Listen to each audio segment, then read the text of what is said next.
주시는 하나님의 말씀은 히브리서 5장 1절로 10절, 11절까지의 말씀입니다. 찾으셨으면 함께 한 목소리로 봉독하도록 하겠습니다. 대제사장마다 사람 가운데에서 택한 자이므로 하나님께 속한 일에 사람을 위하여 예물과 속죄하는 제사를 드리게 하나니, 그가 무식하고 미혹된 자를 능히 용납할 수 있는 것은 자기도 연약에 휩싸여 있음이라. 그러므로 백성을 위하여 속죄제를 드림과 같이 또한 자신을 위하여도 드리는 것이 마땅하니라. 이 존귀는 아무도 스스로 취하지 못하고 오직 아론과 같이 하나님의 부르심을 받은 자라야 할 것이니라.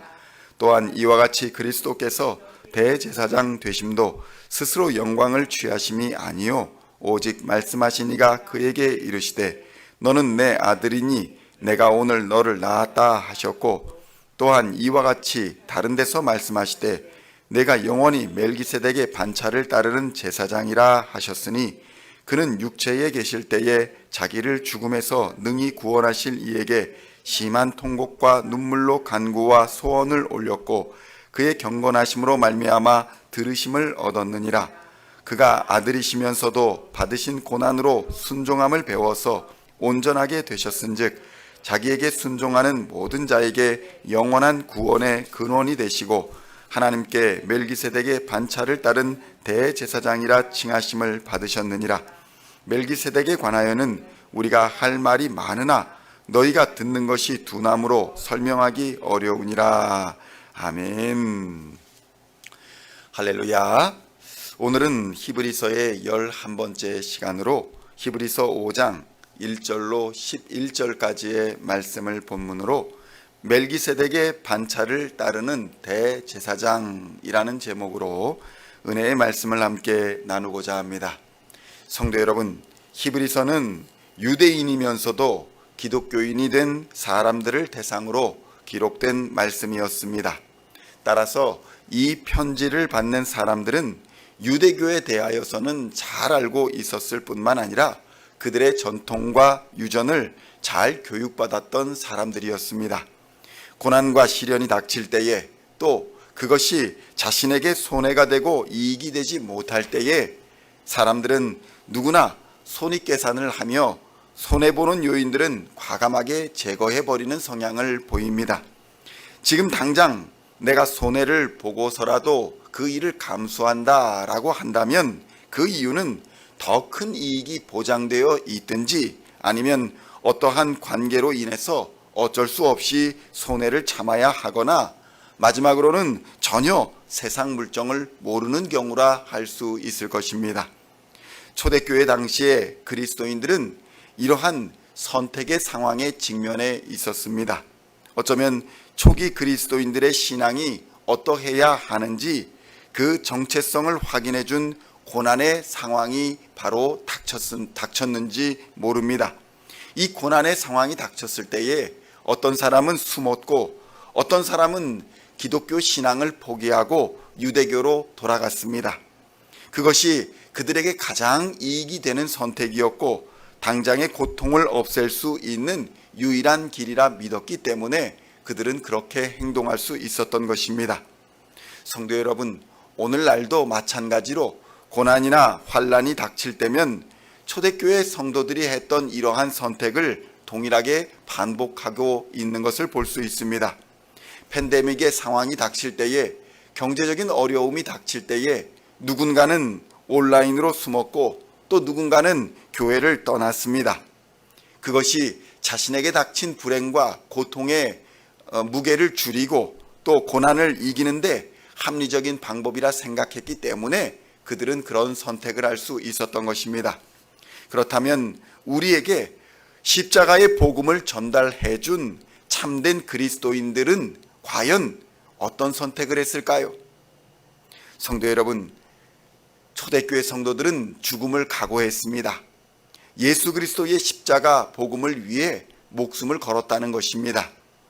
예수께서 우리를 위해 십자가를 진 것처럼 초대교회 성도들도 복음을 위해 십자가를 졌던 것입니다. 오늘의 본문은 이들이 복음을 목숨처럼 소중히 여길 수 있었던 이유를 우리에게 설명해 주고 있는 것입니다. 히브리서 5장 7절로 10절의 말씀을 보면 이렇게 증언하고 있는 것을 볼 수 있습니다. 그는 육체에 계실 때에 자기를 죽음에서 능히 구원하실 이에게 심한 통곡과 눈물로 간구와 소원을 올렸고 그의 경건하심으로 말미암아 들으심을 얻었느니라.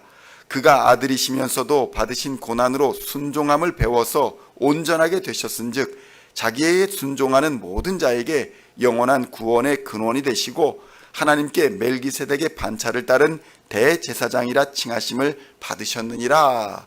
이렇게 기록하고 있는 것을 볼 수 있습니다. 성도 여러분, 초대교회 성도들은 그들이 믿는 예수 그리스도가 영원한 구원이 되실 뿐만 아니라 멜기세덱의 반차를 따르는 대제사장이다, 이런 사실을 굳게 믿었습니다. 예수님이 멜기세덱의 반차를 따른 대제사장이다 라는 사실이 그들에게 왜 중요했던 것일까요?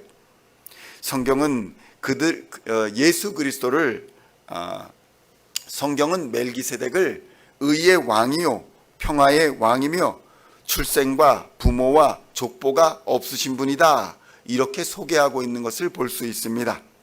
유대인들은 아브라함을 이스라엘의 시작이자 믿음의 조상으로 매우 중요하게 생각했습니다. 이러한 아브라함으로부터 11조를 받은 제사장, 그 사람이 바로 멜기세덱이었습니다.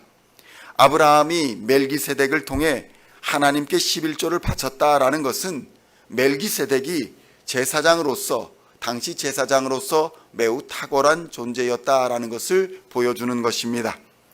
성경은 계속해서 말합니다. 멜기세덱은 아비도 없고 어미도 없고 족보도 없고 시작한 날도 없고 생명의 끝도 없이 하나님의 아들과 같아서 영원히 제사장으로 있다. 성경은 이렇게 기록하고 있는 것입니다. 성도 여러분, 구약의 제사로는 우리의 죄를 영원히 용서할 수가 없습니다. 매번 죄를 지을 때마다 제사를 지내야 하는 것입니다. 그러나 예수님이 멜기세덱의 반차를 따랐다라는 것은 멜기세덱이 아브라함, 그러니까 유대인들의 조상인 아브라함을 축복하였던 것처럼 평화의 왕으로서 이 땅에 오셔서 완전한 죄사함을 우리에게 주실 뿐만 아니라 자신을 십자가에서 단번에 제물로 드림으로써 이제는 때때마다 동물의 제사를 드릴 필요가 없게 하셨다라는 것을 우리에게 증거하는 것입니다. 성도 여러분, 멜기세덱은 과연 누구였습니까? 이 사람은 레위 지파도 아니고 아론의 자손도 아니었습니다. 그렇다면 유대인들은 제사장직을 반드시 레위인이나 아론의 자손들만이 할 수 있는 일이 아니라는 것을 이미 알고 있었던 것입니다. 그러니까 더구나 멜기세덱은 제사장이면서 동시에 왕이었던 인물로 성경은 묘사하고 있다는 것을 우리는 깨달아야 합니다.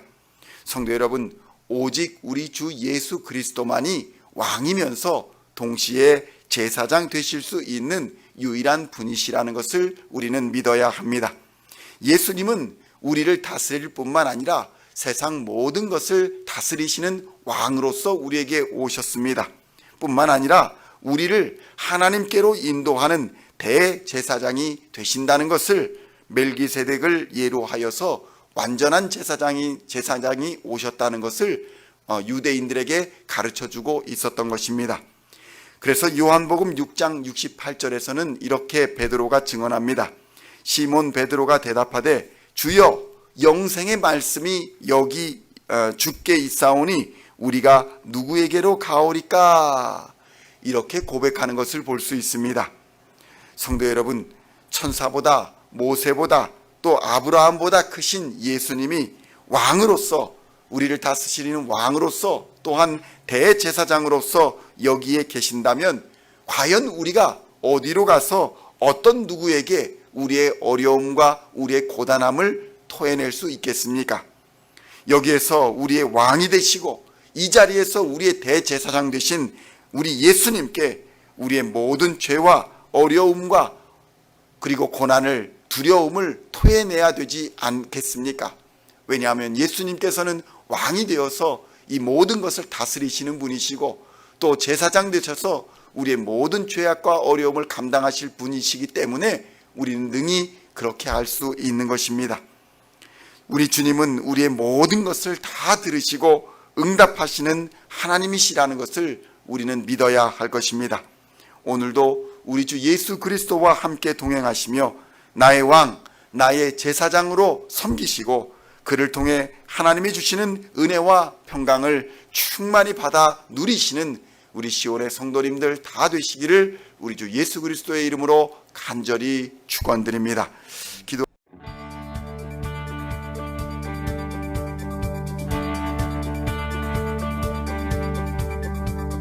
Singing songs of our praise, we are coming to you, dancing before